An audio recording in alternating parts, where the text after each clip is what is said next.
Welcome to my paradise. As in, makakanta gyud tag welcome to my paradise.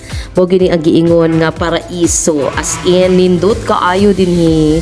You know, there are moments nga ma-overwhelmed jud ka sa kagwapa sa palibot. Kagwapa sa view. Unya kani pagid ilahang infinity pool sa Villa Angelina. Grabe, it's like swimming in heaven. As in, pagsulod nimo sa pool site, grabe ka solemn kanang ang view, no, boundless kaayo, dili nimo ma-distinguished asa ang pool nag-end ug asa pud ang dagat nag-start. It's like magic, I swear. Makaingon kita nga literally floating kita sa edge sa world, feeling like we are part sa tanan, sa sky, sa sea, sa everything. Ang tubig perfect kaayo ang temperature, dili init, dili pud bugnaw, just right para maka-relax jud. And you know what's the best part? Every time nga move ka, the water ripples and it's like you are painting sa horizon mismo. Grabe, as in dili gini mo ma-explain ang feelings unless ma-experience nimo. As in kanang makaingon bitaw kag naa day ingon ani nga part sa world, naa day ingon ani nga part sa Mindanao.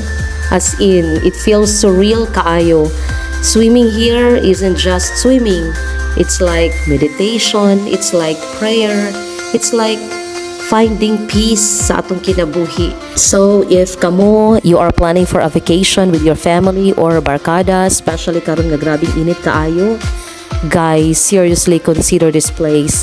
Villa Angelina, Cliffside, Casita A sa Dakak Park and Beach Resort is the perfect escape from this scorching heat. Imagine, instead of suffering sa init sa adlaw, you could be here floating sa infinity pool with the ocean breeze cooling you down. Your kids will love it, your parents will feel relaxed, and you and your friends, you will be making memories nga dili ninyo malimtan. Ug affordable raman sad for the experience nga makuha ninyo, the luxury, the view, the peace of mind, sulit kaayo, perfect sa family bonding, romantic getaway, or even just a fun trip with friends. Karon nga init kaayo, this is exactly what we all need. So what are you waiting for? Book na. Trust me, after experiencing this, you will understand why we keep coming back. Villa Angelina isn't just a place to stay. It's where you will find your peace, your joy, and your perfect vacation story.